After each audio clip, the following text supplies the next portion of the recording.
So hello everyone and welcome to the Night Owl AAC webinar sessions. We're doing this for National Speech Language Hearing Month. So that's the month of May and we'll be here every Wednesday throughout this month at 5 p.m.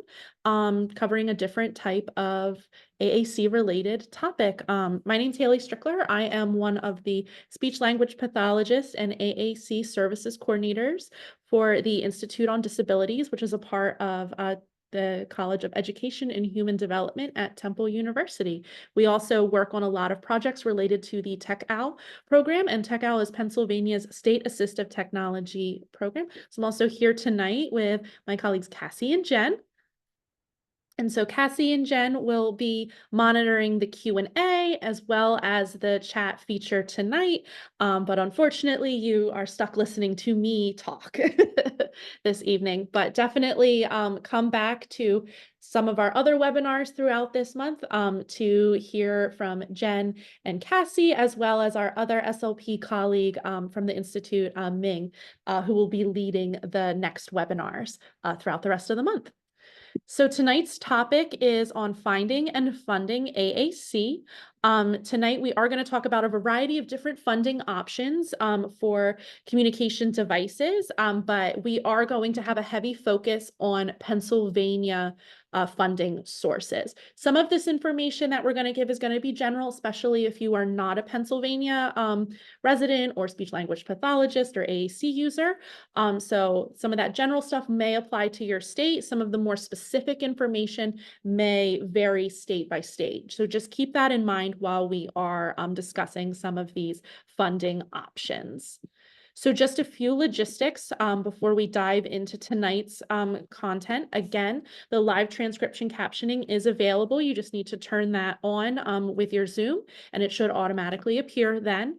If you have any questions, please feel free to use the Q&A feature to type those questions. That's going to help us be able to keep track and respond to those, as well as respond to them via typing or live if we think that that's going to be a question that may be relevant to the entire audience as well. And then we also have use of the chat feature. So please feel free to type any questions in the chat as well, or comments in the chat.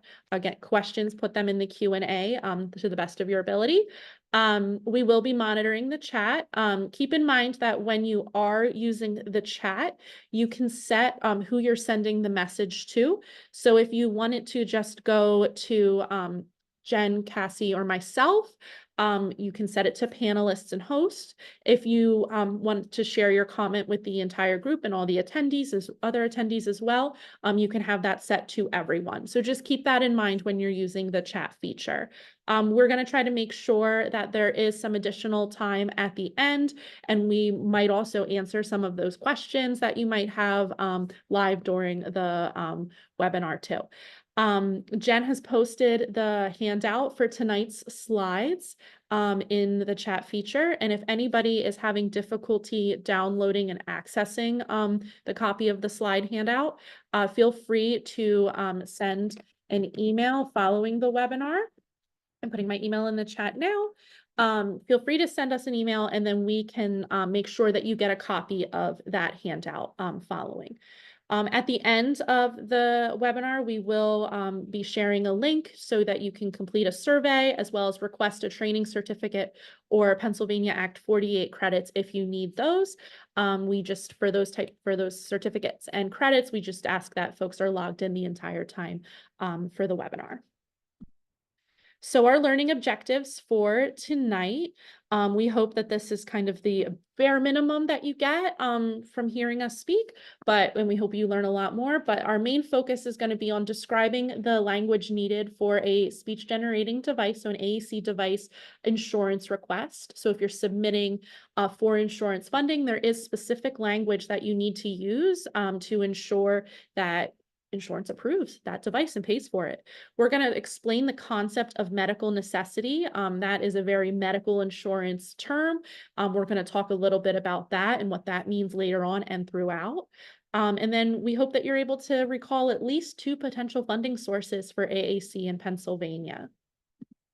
So some disclaimers that we like to give before any presentation. So we are speech language pathologists and AAC specialists. So we are speaking from that perspective.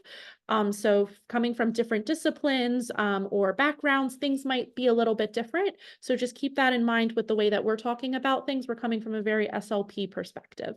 I also do want to mention too that I'll be using a variety of identity first and person first language to accommodate both preferences. We know that folks in the disability community choose to identify and refer to themselves with a variety of different ways. So I want to be accommodating to that and those preferences the best I can. So you might hear me use words like AAC user, person with a disability, disabled person. You might hear me say a person with autism, but you might also hear autistic person. So just keep that in mind that that is intentional to be inclusive of everyone's identities and preferences on how they refer to themselves. So before we talk more about funding specifics, we do just want to do a brief overview of TechOwl and its programs. So TechOwl is Pennsylvania's state assistive technology program. Every state in the United States has a program that's federally mandated to provide assistive technology supports to the individuals in that state. TechOwl is a program of the Institute on Disabilities at Temple University in Philadelphia. Again, we are Pennsylvania's designated Assistive Technology Act program. And so we have all kinds of different programs and supports for individuals who reside in Pennsylvania with disabilities, as well as older Pennsylvanians and seniors who also need assistive technology. Our website is here on the slide, and that is techowlpa.org. Our website, I would say, is kind of our one-stop shop. That's a good place to start to learn more about TechOwl's different programs and projects, as well as getting started. There's different forms that you can fill out there to link up with a different staff person who might be able to help you find which one of our programs would be the best fit for your needs. So here on the slide are some of the many different projects and programs that TechOwl leads and supports. One of the main ones is the Assistive Technology Lending Library. So that is what it sounds like. It's a library where folks can borrow equipment. It's not a physical library, but an online one. So you can request different types of assistive technology devices, including communication devices that can be sent to the person to be able to try out for free in their home. If you need help with identifying which type of assistive device that you might want to borrow, there are folks on the TechOwl team who are more than happy to provide a demonstration, an informal consult or video chat to help you navigate those different options and find a possible solution. We always tend to recommend to borrow something before you make a financial commitment. As we'll talk about later, a lot of assistive technology devices, especially communication devices, are very, very expensive. So we want to make sure that the one that we're committing to is the right fit for a person before making that big financial decision. So we do different types of demos, trainings, any type of general information or assistance that we can provide relating to assistive technology, finding it, funding it, what options are out for different devices. We're happy to assist with that. We also host several different programs that provide free equipment for individuals. Some of these programs, including the free special phone program, which is the telecommunication device distribution program, as well as I Can Connect, have stipulations for who is eligible for that particular program. There may be income and disability specific requirements to be able to receive equipment through those programs, but they are a way to get the types of assistive devices that somebody might need. We also do work with reuse, so we accept gently used equipment that then we can find new homes for, so that people can get equipment for free as well. Create Together is an initiative. We do 3D printing of different types of devices that we can send to folks as well. Connect with Tech is a program to provide free tablets. We also do some different AAC related initiatives, one of which is ACES. That stands for Augmentative Communication Empowerment and Supports. ACES is historically a 2-week program on Temple's campus where young adults who use speech generating devices and other forms of AAC get to gather, come get supports, take classes, participate in recreation and leisure activities, as well as maybe mini lectures, self-empowerment activities as well. There's a picture here on the slide of Jen working with one of our previous ACES participants on adaptive gaming. So there's all kinds of great stuff. ACES we tend to offer on an every other year schedule. So we are anticipating to be hosting that next summer in 2025. So definitely check out the TechOwl website for more information on ACES or other similar or different programs too that we might be offering. Okay, so that was a brief or a lot of information about TechOwl, but if you ever have any questions, please feel free to reach out through our website or different resources. We're happy to assist. So to start off, we're going to look at just some funding basics and some of the options that are available. One of the best things, we're going to be using kind of a lot of different terms. So I want to break down some of the definitions of the terms that you'll hear me use a lot tonight. So also for accessibility purposes, I'm going to describe some of the images that you see here on the slide. So the bottom includes various examples of AAC or speech generating device equipment. So some of them are iPads, some of them are more specialized computers. Most of them are touch screen, but they might have other capabilities like eye gaze or different types of attachments that can be added. But these are all different types of devices that can be funded through various means. So one of the terms that we're going to use a lot is DME. So DME stands for durable medical equipment. For our purposes tonight, we're really going to be referring to that as any type of specific speech generating device or AAC device that we're using, particularly through insurance funding. DME can also come in different forms. Other types of assistive technology can be considered durable medical equipment. Different types of medical devices and tools, those can also be considered durable medical equipment. But basically, for our purposes, this is a product that we want insurance to fund for someone to have and use. A bundled iPad, that's going to be another very insurance funding type term. At the end of the day, a bundled iPad is an iPad with an AAC communication app in there, but it's going to be funded through a very specific vendor, and it's going to have a very fancy vendor specific name. So some examples of these special iPads would be the TalkPad WeGo edition or just the regular TalkPad. We have the Quick Talker Freestyle. We have the Choice Communicator, all kinds of different names. But at the end of the day, and the vendors are going to hate that I say this, but at the end of the day, it is an iPad with an AAC app in a case. But what makes it different from an iPad that we go and buy from Target or Amazon or Walmart is that insurance will pay for it. We can't go and buy a regular iPad and then expect insurance to reimburse for it. They don't want to pay for that. They want to pay for the Quick Talker Freestyle, the Choice Communicator, even though theoretically at the end of the day, they're the same thing. So just keep that in mind. For a lot of our purposes, when I say bundled iPad tonight, it's going to refer to one of these very vendor-specific iPad versions. So then you'll also hear the term dedicated communication device. So a dedicated communication device is going to really be any of these speech generating devices, including the bundled iPad, but kind of through that insurance funding. Some of the dedicated devices that are not iPads might be like a Tobii iSeries. So that's an eye gaze device. Might be an Accent from the company Pranky Romich Saltillo. Might be a NeuroNode Trilogy from the company Control Bionics. So these are going to be more specialized communication devices, but also the bundled iPads.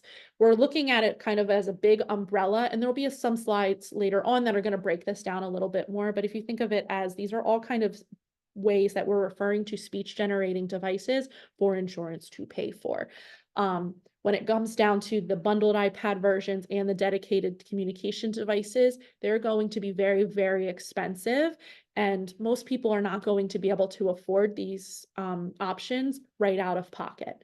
So insurance and using their terminology is often kind of the way we go, the way we talk about these types of things. And then the more general term, just to refer to all of these devices, is SGD, or speech generating device. You might also hear me refer to it just as your AAC device.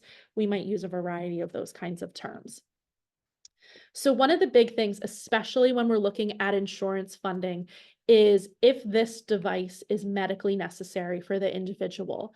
Um, I'd like to think that not being able to effectively communicate and express yourself throughout your entire day is a medical need in itself, but apparently not, according to most insurances. So here are just two different definitions of medical necessity. So Medicare defines it as healthcare services or supplies needed to diagnose or treat an illness, injury, condition, disease, or its symptoms, and that meet accepted standards of medicine.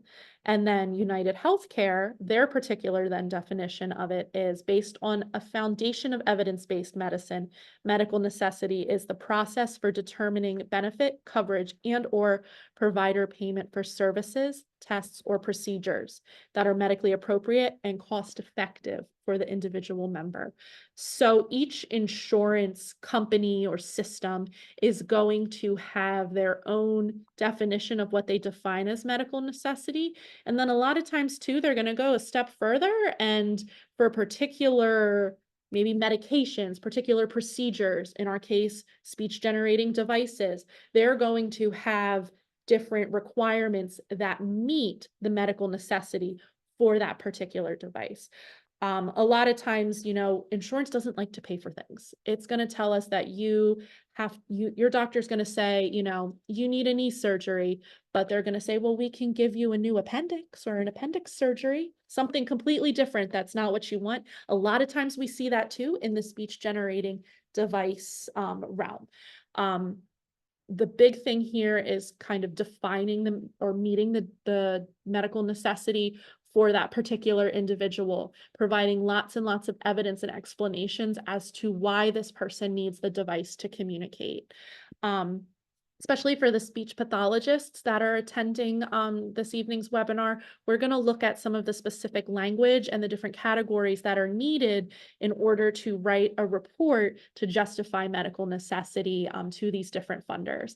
Keep in mind, though, that each funder is going to maybe have some differences here and there on what they ask for in terms of defining medical necessity, but there are some kind of general basic components that are just across the board. Oh, and one more thing too about medical necessity, especially if we're working or talking about children, needing a device for school or to communicate in school, unfortunately, insurance doesn't care about school or the education component. They care about the medical need. So using terms that are referring to a person's, again, medical needs, very unfortunately, a deficit heavy kind of description or approach is going to be able to get a device funded. In education, and a lot of times too, for adults who have ISPs, we want to focus on their strengths and the things that a person does well.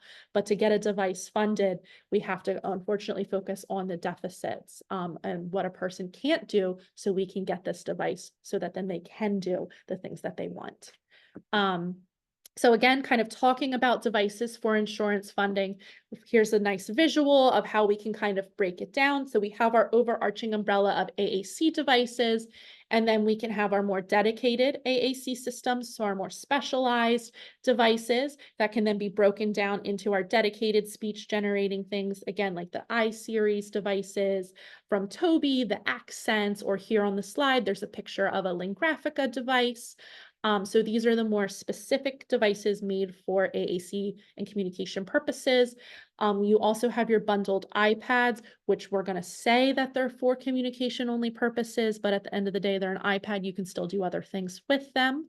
The big kicker here that makes it different from a regular iPad-based system that someone went and purchased themselves and put an AAC app on versus the bundled iPad would be that a lot of the vendors are going to lock the device down. So this means that it doesn't have access to the full internet. It doesn't have access to things like YouTube or game apps, other types of leisure things. And the idea for that, or behind that, is that if it doesn't have all of these other types of things, and then it's dedicated only for communication, hence the name dedicated AAC system. Now, a lot of the devices are going to have access to the internet, or capability to access the internet. They're going to have the ability to watch videos and make phone calls and send emails. But we just kind of ignore that, and insurance kind of ignores that to then pay for the equipment. When you are getting a bundled iPad through one of these vendors, there are a lot of times an unlock fee. So then all of a sudden now you can use it in a functional way as any other iPad, but for insurance to disperse the funds, it has to be locked down and limited. So then it's considered that piece of durable medical equipment. The idea behind durable medical equipment and an iPad being one is if it's locked down and is limited to the communication only, then it's only useful to a person with this medical need or the medical necessity to use this device. We know a lot of assistive technology and equipment can be used for a variety of reasons by a variety of people, but in the insurance world, we really have to say it's only for this person for X, Y, and Z medical need. So unfortunately, we have to use their terms and play their game to get things paid for. So here are just a few more examples of these dedicated speech generating devices. So I've talked about the PRC accent. It comes in a variety of different sizes. You can have different types of access methods, so folks can use their fingers or different body parts to physically touch it. There are options to have it set up for eye gaze, all kinds of different things, or switches that might be attached externally. There are different access points that can be added to the accent devices. The grid pad is from the company SmartBox. This is their proprietary dedicated device. Of course, with this one too, there are other types of access points besides just general touch. They are also going to have other devices that are maybe a little bit more specialized if somebody needs eye gaze, but kind of the same vibe here. I've talked about the Tobii I series. These are devices from the Tobii Dynavox company. The ones here on the slide are their eye gaze systems. So if somebody needs to control a communication device using their eyes, they can use the Tobii I series ones. And then the last one is the NeuroNode Trilogy. So this is a device from Control Bionics. It comes with an eye gaze camera as well as the NeuroNode switch, which is an EMG and spatial switch. So somebody who's using the device to scan through and select their vocabulary and words to navigate their communication system, they can use that switch, place that on their body, and then it will activate the device. So these are just some examples. These are not all the examples in the world, but just to give you a few different options to consider while we're talking about this tonight. And then some more of the bundled iPads. Again, end of the day, it's an iPad with an app in a case, but you'll notice that the case is different on each one. And really, again, you didn't hear this from me. The vendors will hate this, but the big kicker between these different devices and the companies is really the case that it comes with, any additional accessories, the particular warranty that might come with the device, as well as the support that the company might offer. So even though they're all iPads, some companies might only offer certain apps on their device. And then if they need, app B and company only offers app A and C and D, we can't go with that company. We have to pick a different bundled iPad. If we don't like this one particular case because it's too bulky, it's too heavy, it's not as flexible for a person, then we have to go with a different company, or vice versa. If the case isn't sturdy enough or it doesn't have a loud enough speaker, we need to then pick the device or the iPad from the company that does. So again, a lot of these are going to be very similar, but if folks have questions or things like that, or what's the difference between these, it's good to, maybe go and talk to some of these device vendors and their reps to learn about some of the different features or what differentiates them from their competitors. We're also happy to talk about different models and things like that. At Tech Owl, we like to say that we're device agnostic. We don't really have favorites or preferences, but we're able to explain, the differences between some of these so that folks can make an informed decision on which device that they want. We're not trying to make a sale, so we have no, stake in the game here, but we can, talk about these and help you kind of down the road to see which ones might meet the needs the best. So some cost estimates. This is not the fun part. If we go and just purchase an iPad at the store or online, a lot of them are going to be around $400-ish. You can even get one cheaper too if you get a nice refurbished iPad or not the latest model. So there's different options there to just pay out of pocket and get that equipment. If you want like an OtterBox or another type of heavy duty case, those can run about, 30 to 50, depending on what version of the iPad you're trying to put the case on. And then a lot of our more robust AAC apps, there are lots of free ones too that some folks find that can meet their needs. There are some that are subscription based, but then a lot of the larger names like TouchChat, Proliquo, To Go, Grid, those are going to be our more robust AAC apps that are more popular. They're going to range anywhere from $150 to $300, $400 plus tax. So when we add all of those up, an out-of-pocket cost for an individual or a family might be around $500 to $800, depending on the particular app and case combo that they're using. When we look at a bundled iPad, then through insurance, the ticket price on one of those can be anywhere from $2,000 all the way up to $8,000. Keep in mind, it's still an iPad with an app and a case. I can't say that enough. But now it has an $8,000 price tag. The price tag that goes in there has to do with the warranty, has to do with some of the extra supports, or that this particular case has, a fancy Bluetooth speaker. So there are other things that you're paying for, or that your insurance company is paying for when you're getting a bundled iPad through one of the device vendors. But in most cases, I would recommend that folks do not just go and purchase a bundled iPad directly from a vendor without checking with your insurance first, because nobody wants to be stuck with an $8,000 bill for an iPad. In some cases too, some insurances will have a copay, and that out-of-pocket copay might end up being more than it would have cost just for a family to purchase the equipment out of pocket or through another type of funding means. And then that puts a financial burden on the family from the copay. So there's there has to be some thought in there too. Is paying that copay and then getting the bundled device better because I'm going to get X, Y, and Z support. There's a better warranty if this device breaks rather than just regular Apple Care through an iPad. So there are things to consider with that, but that's kind of on an individualized case, but always things to keep in mind when making the best decision financially and for this type of equipment. Insurance is also usually going to only fund a device once every 5 years or so.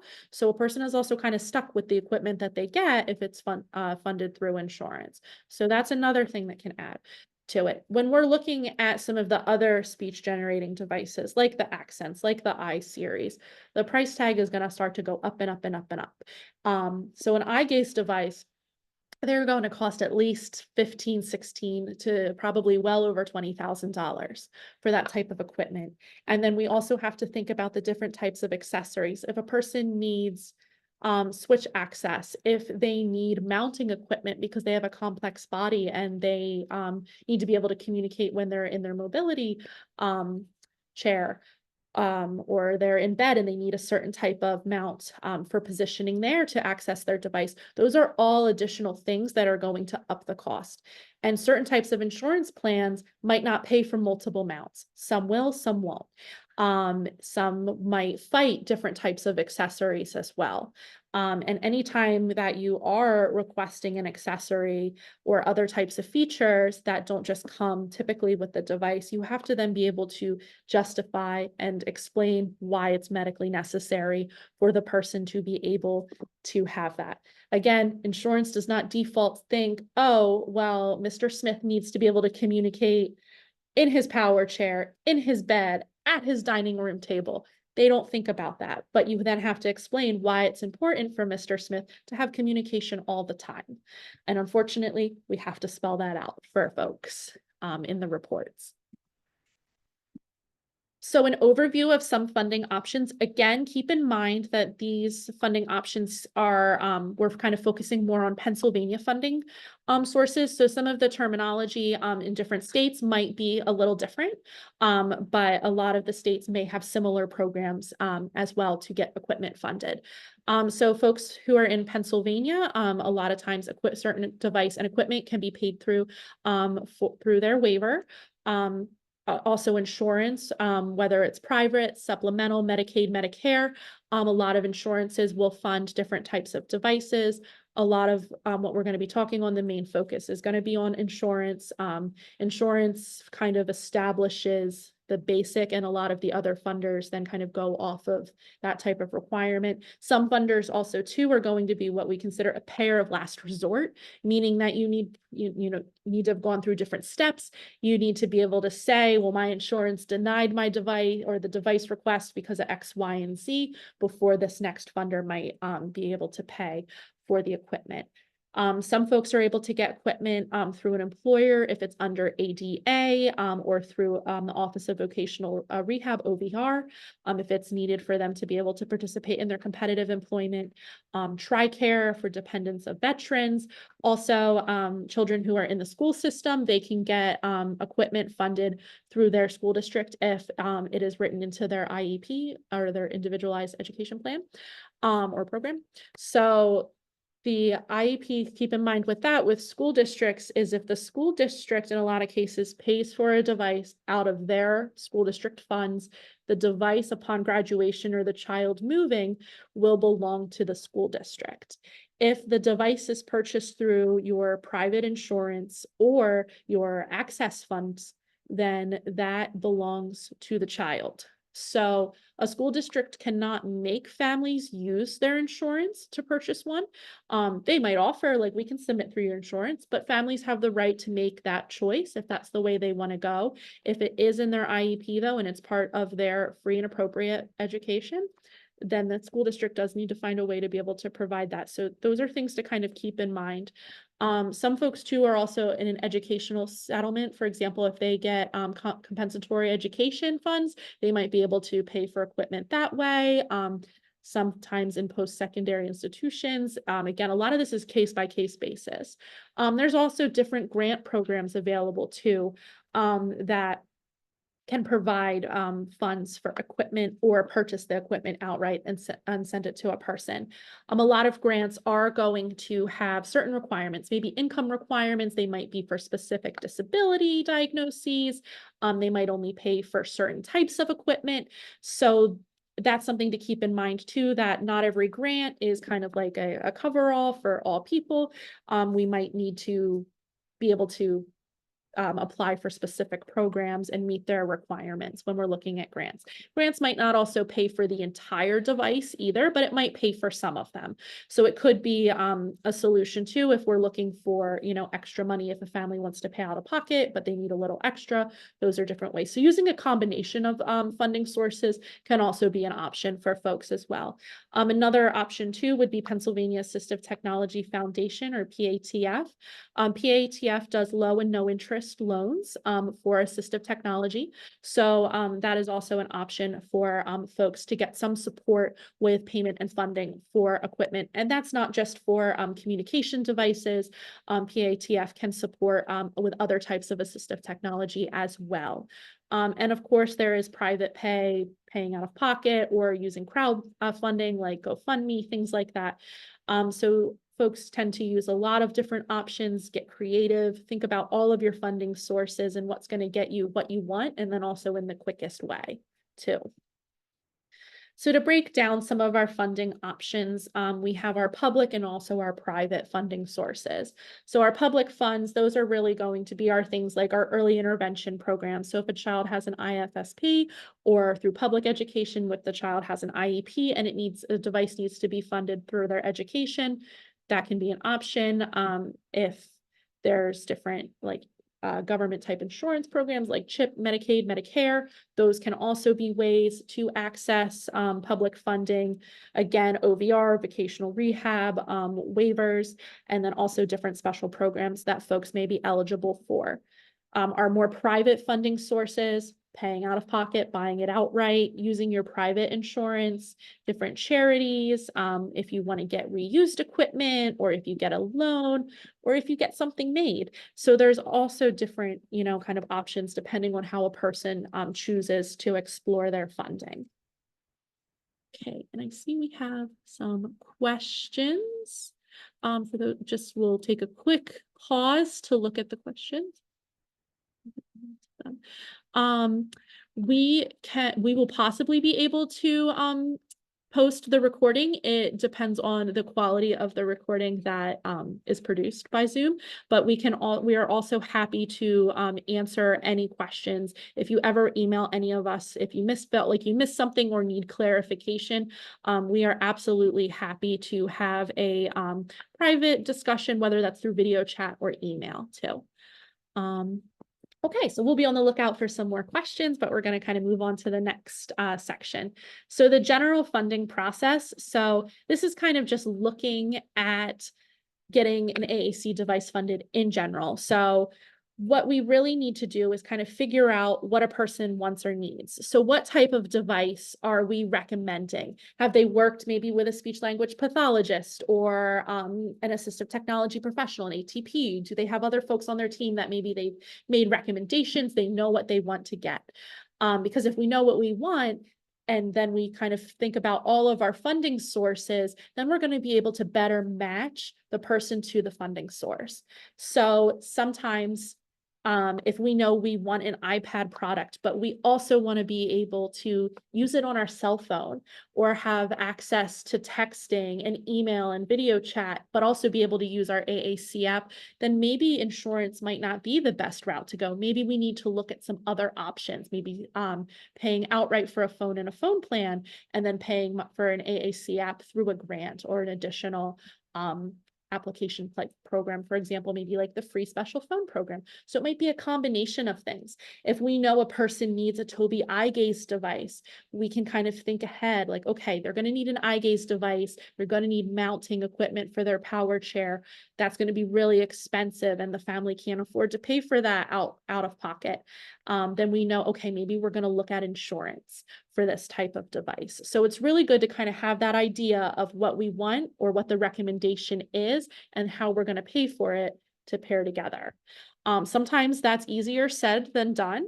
And at TechOut, we can also be able to be a resource. If you know what you're looking for, but don't know which is the best avenue, we can help problem solve with that. We might not be able to submit for you for insurance, but if you're working with a speech language pathologist or you are a speech language pathologist supporting an AAC user and their family, we can, provide some guidance or answer questions you might have to help you make the best informed decision for yourself or the teams that you're working with.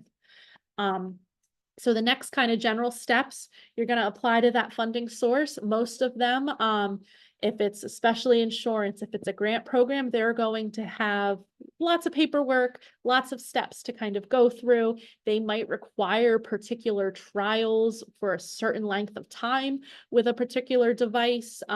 There's going to be, each funding source is going to have different steps involved. And then there tends to be a little bit of a wait period, especially through insurance and grants. Some grants only run on maybe a quarterly basis or a certain time of year. So then you have to wait for the person to be eligible and get approved through that. Insurance, sometimes it really just depends on the company and whose desk it gets sat on. I've had devices funded within a few weeks or a matter of days.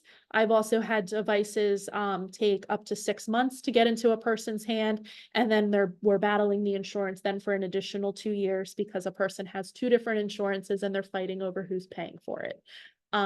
So those are things too, just to keep in mind. Sometimes the funding can get a little messy. A lot of times too with insurance, we might get a denial. I often tell SLPs that are new to this process that, we go into it maybe expecting a denial at first, but a lot of times then the device vendor that you're working with can kind of tell you, okay, well, here's what we need to do in an addendum letter or an appeal letter so that we can get this funded. Don't be upset if something gets denied the first time. That it happens to the best of us. But we put up that good fight when we need to make sure that we're getting the right equipment in the hands of the person. And then hopefully, if everything goes the way it's supposed to go and we got all the paperwork in and all the I's dotted and T's crossed, the person will receive their equipment and be on their way and ready to go and communicate. So some considerations for some different funding options. These are just some general kind of questions to think about when you're exploring the funding process. So for folks in schools, we want to look at the type of school that the person attends. Is it a private school that maybe has their own lending library, or even a public school might have their own lending library of trial equipment for the child to use while they're at the school? Maybe they'll just go and pay for it outright. It really just depends on the particular school and how their own internal funding is. Does this student have an IEP, and is the need for a communication device written in their IEP? If we know that they need one and it's not in their IEP, that might be the place we start first, is making sure that we're getting that information put in that child's IEP so that we can then start the battle to get them funding for their equipment. We also then want to consider who's going to own the device, the assistive technology. Is it the school or is it the child? In a lot of cases, we want to make sure it does belong to the child, because if a child moves or they graduate and now they're going through a major life transition and their communication device is taken away, that really stinks. That's not a good time. And in a lot of cases, then they have to start over. If they're, still going to school and they're just moving schools or transitioning between middle and high school, and, something happens with the device, that's going to put a delay in their access to communication if they need to kind of get retested, reinitiate that process, wait for someone at finance to purchase the equipment and approve that. That can put a delay in a child's communication and then their ability to access the curriculum. Also, a lot of times too, what happens is that if the district owns the device and the person graduates from school, there tends to be a little bit of a gap in between graduation and then when some of their adult services can kick in, or if the team and family recognize or realize, hey, we don't have our communication device now, we don't even know where to start. That tends to happen a lot more than we would like to see. But and a lot of it too with the adult world is, once you graduate from school, all of your supports, all of your speech therapy, it goes away. And we have to now get reestablished in the system, get new options for devices, navigate that. And unfortunately, there aren't a lot of SLPs out there that do AAC work for adults with intellectual and developmental disabilities. And that can be hard for families to navigate that process. It's very new to a lot of folks, and it's a little tricky. But if a student can graduate with their communication device and have that during that transition, that can be a really helpful thing and make communication during that time a lot easier. So we want to think about who's owning the device, and it's so important for someone to have access to their communication. We don't want to see, ideally, we don't want to see any gaps in their ability to communicate. Things for early intervention.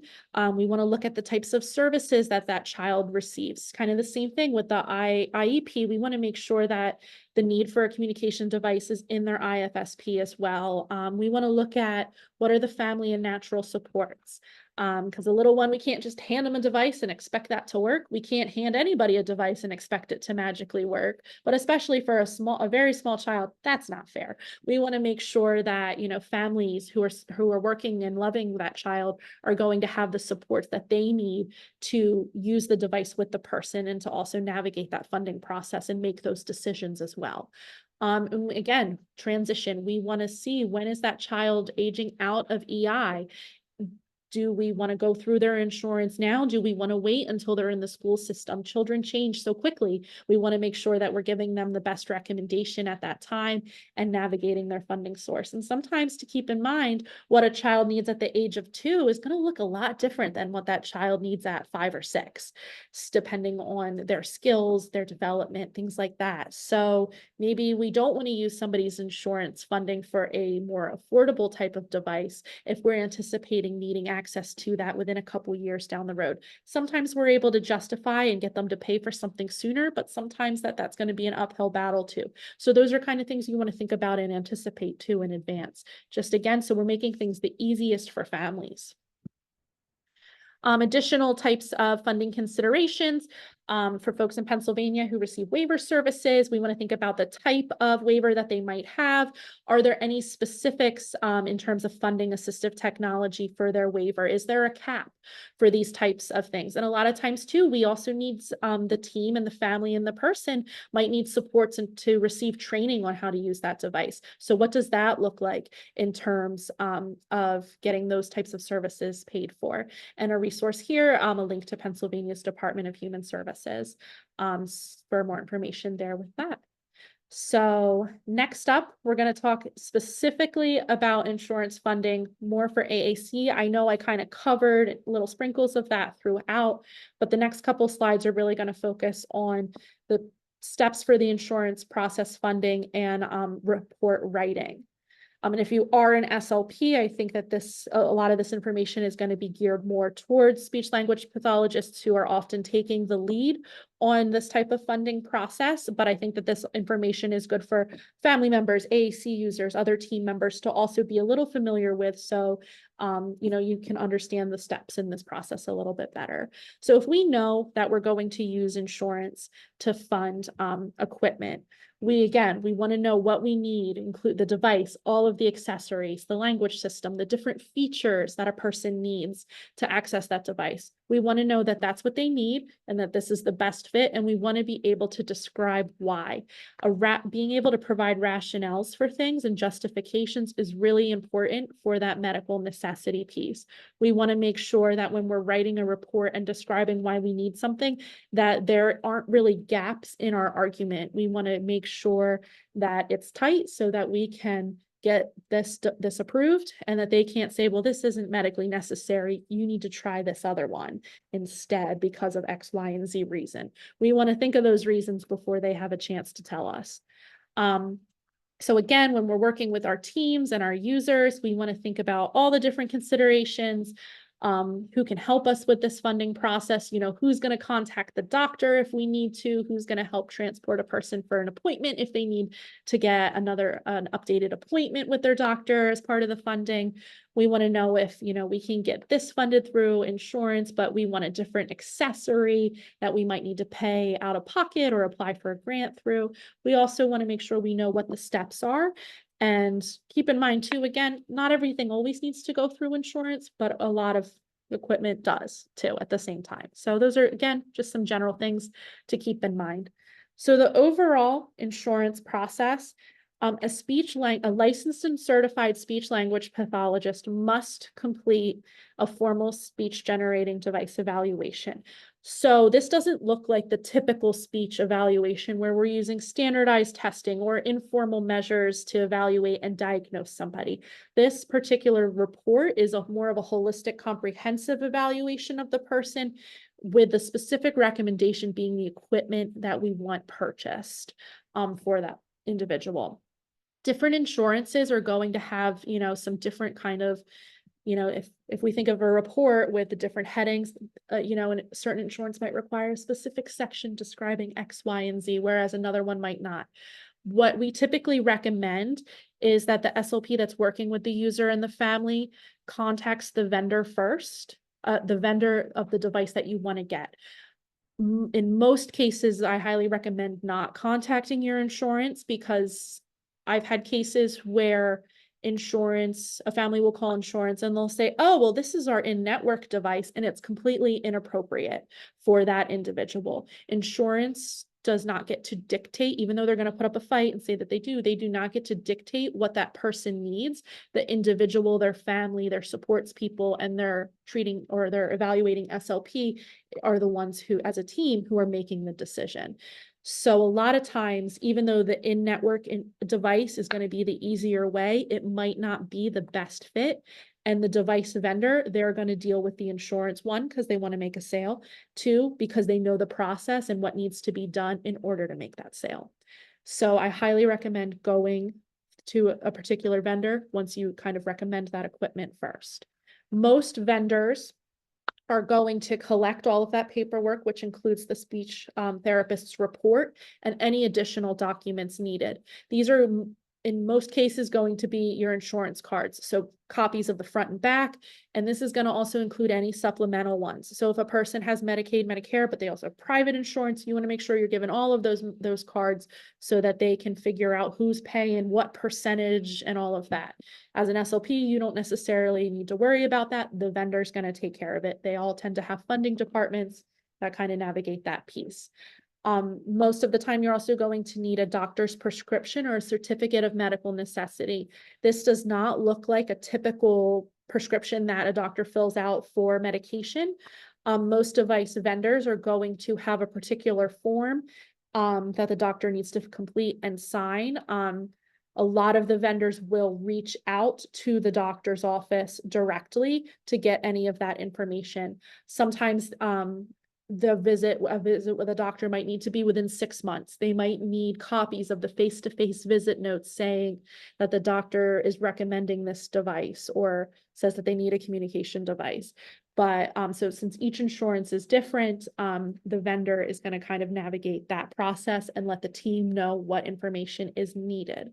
There's also going to be an assignment of medical benefits form that often tends to just be a form that either the user or a parent guardian signs, saying that, hey, the device vendor can access their insurance, can deal with the insurance for the individual. And then there tends to be a lot of specific paperwork, things like name, address, signing your signature here. You want, the pink case, you want X, Y, and Z types of things. So there's a lot of paperwork with this, but most vendor funding departments are going to be able to kind of hold your hand and guide you step by step through these processes. Then once they get everything they need, they're going to submit that to insurance and deal with them on their end.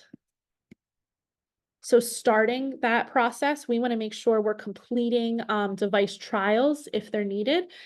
In most cases, we definitely want to try out that equipment and make sure that we're good to go. Sometimes we might have a very proficient lifelong AAC user that they like what they like and they just need the latest model because theirs is on its last leg. And okay, then, maybe we don't need to do a super long trial. We just need a new device.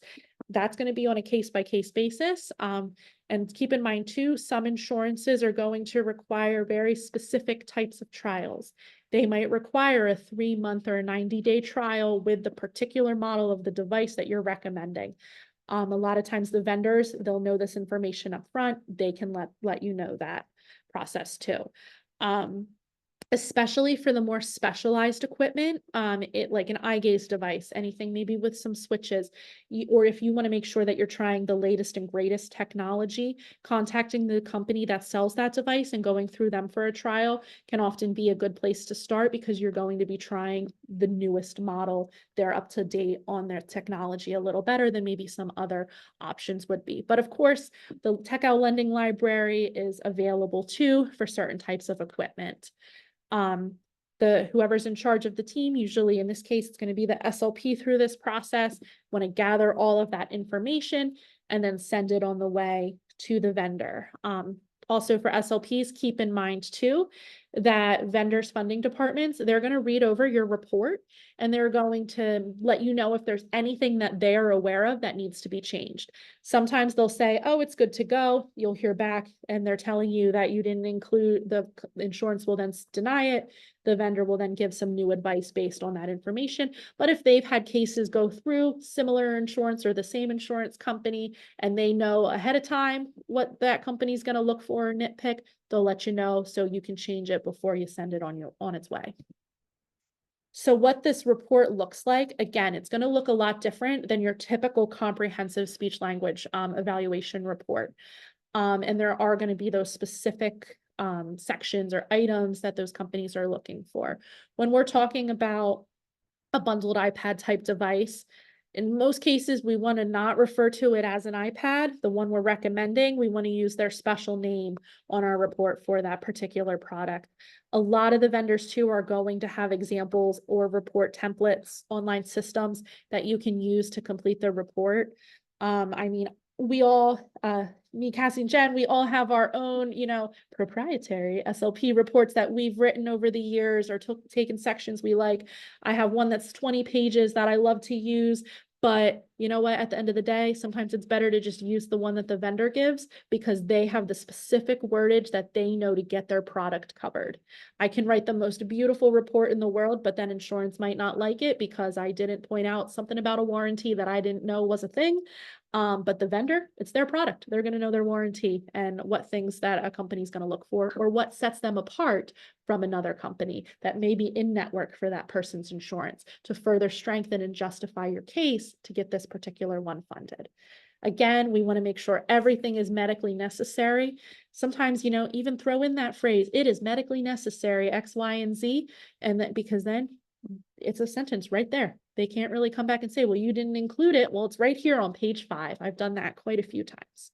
And then here are just a few resources from our aaccommunity.net website to look at different insurance reports, some prompts to help you write them, as well as different links to different vendors. So just a quick overview of some of the things that are needed for the report. You're going to need your general background information. You're going to need information on the person's communication abilities and skills. So this is really going to focus again on an impairment and a deficit type description. We need to know what the impairment is. We need to look at the severity of it. Sometimes we're talking about prognosis without a device, and our prognosis in that case, it needs to be poor because if we don't have the device, they're not going to be able to communicate. When they have the device, our prognosis is good. It's great. We can communicate with our communication device. We also want to talk about our anticipated course of impairment. So how long is this communication impairment anticipated to last? In a lot of cases, it's the person's entire life. That without this device, we're not expecting them to improve their communication, and they need this device so that they can do so. We're going to kind of give an overview of their different types of communication skills. We might use phrases like functional communication. They're not able to achieve functional communication without access to a speech generating device, things like that. They're not able to meet their communication goals without access to this device. You're also going to need to talk about different things like their vision, hearing, mobility, cognition, their reading and literacy skills, fine motor skills, gross motor skills. And you're going to have to explain how these things impact or do not impact the person's ability to use a device. For example, if I know that a person has a certain type of vision loss, I will explain what their vision loss is, but then say, but if I know it's not going to impact their ability to interact with this device because we did a trial, I'm going to explain that. Same thing like with their mobility. I might, in that section, when I'm talking about their mobility, if a person has a complex body, I'm going to say that they can only access this device with eye gaze. It's the only way for them to be able, and explain why they can't access it with, direct touch, that a switch can't work on any part of their body. It's not reliable, too much fatigue, all kinds of reasons to justify how they're going to be able to use that device. We're also going to talk about their daily communication needs, who they talk to, when, where, what they talk about, and how that's not being met because they don't have access to the communication device. We're also going to talk about ways that they have or that they're not able to meet their goals and how non-speech generating options aren't working for them. So no amount of speech language therapy is going to, work. Their natural speech is not sufficient. Light tech options like a PEX book or a communication board, they're not a good enough option for the person because of X, Y, and Z. So again, continuing on with our report, when we do make our device selection, We want to then provide different rationales for all of the things we need for it, whether they need certain access options, they need certain accessories. We're going to put all of that in there and explain why. A lot of times when you want a certain device, the vendor's going to have all of this already written up. You're just kind of customizing it, adding some extra information about your client. You're also going to talk about outcome trials. So typically the standard is that you've considered and or trialed at least 3 things, including the one that you want. So if you can explain, why X, Y, and Z device was considered but rejected, that's also very helpful in there. Not every insurance requires 3 actual trials of a device, but you can find ways to kind of explain that you considered this equipment, but because of this reason, it was determined it was inappropriate for the person. But that might depend on the particular insurance coverage, if you're able to do that. You're also going to need to, then finalize that recommendation. This is what we want. This is why. It's the only thing that's going to work. We're going to then have a treatment plan and some goals. We have to say the physician is involved. Then we have to say, as an SLP, we don't have any financial ties to these companies. We're not biased in our recommendation. And then, of course, we sign off on the report. So the report is really the big bulky part of the insurance package and submission.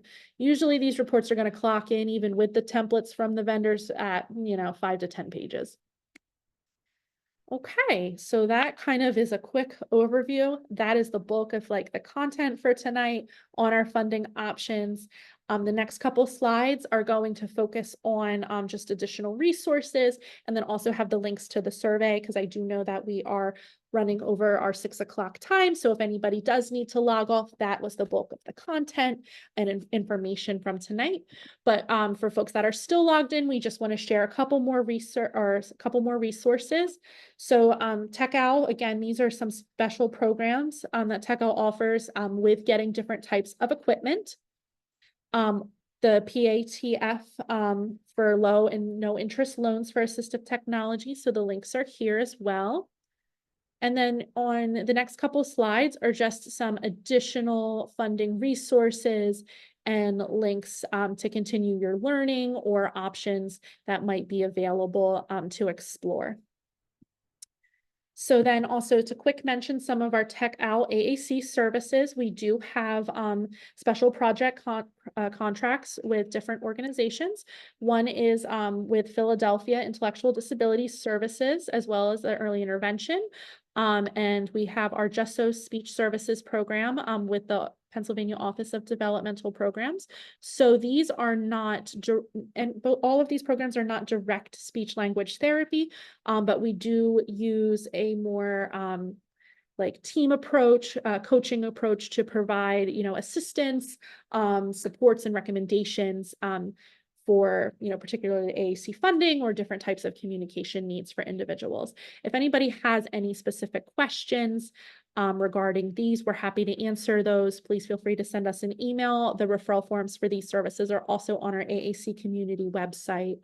For Philadelphia, the Philadelphia Adult Program, the Intellectual Disability Services, you do have to be an adult who receives your waiver services through Philadelphia County. And just so, you do have to be a consumer of Pennsylvania ODP.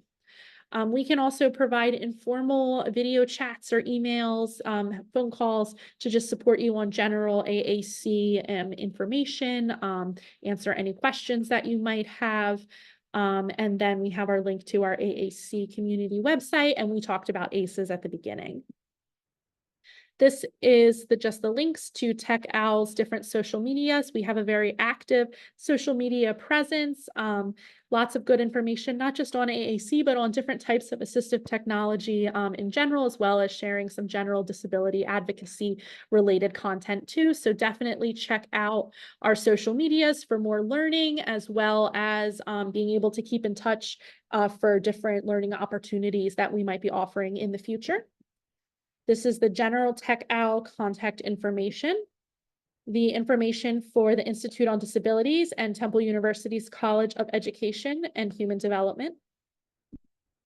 And then our upcoming webinar sessions. So we have 3 more for May. So next week, we are going to be talking about Explore More with CORE. So Jen will be leading that presentation. The following two are transition focused. Ming will be leading the early intervention birth to school age one, and then Cassie will be talking about school age and adulthood and wrapping up our celebration of National Speech Language Hearing Month. So if you have not registered, we'd love to have you join us. Please do keep in mind you do have to register for each webinar separately. We have, you'll get a separate Zoom link for each webinar, but we'd love to have you join us in the next couple learning opportunities.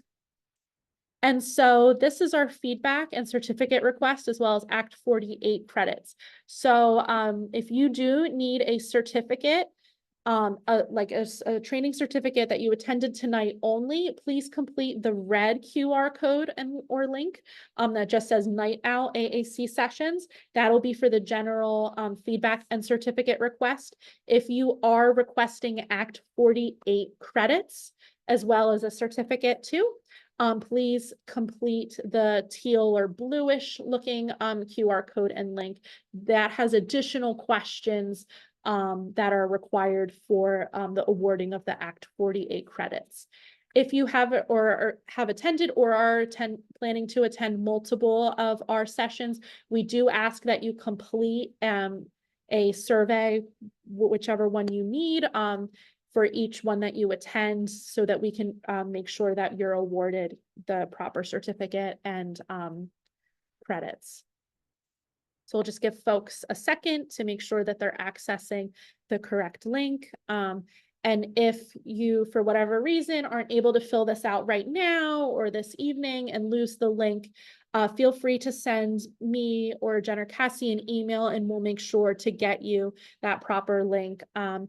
In terms of our certificates, we will try to get you your certificate within the next week or so, if not the next 2 days. But if it's been a little bit and you still haven't gotten it, feel free to reach out. If you need the slides and weren't able to access those, just reach out, send us an email. We're happy to send those over. Act 48 submissions will be sent at the end of the entire webinar series. So that will be sent to the state as kind of like a bulk entry for the entire webinar series. But then, maybe in June, if you're not seeing it show up on your online account that this was attended, reach out to us, and then we will make sure we connect with our person who does the processing for the Act 48 credits to see what's going on with that. But again, don't expect those until, or be on the lookout for those until the end of the month, because we'll submit them all at the end. Again, so those are your certificates. And then here's just all of our email or direct contact information.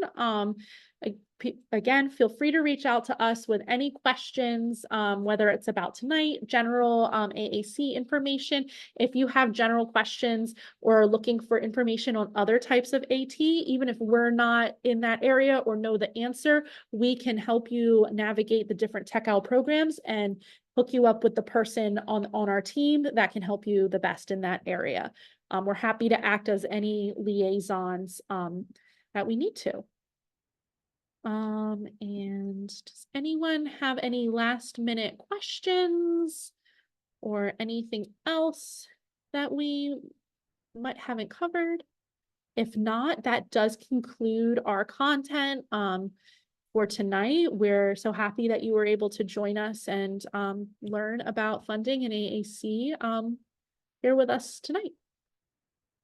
So if there aren't any other questions, we will go ahead and conclude the webinar. Thank you all for coming.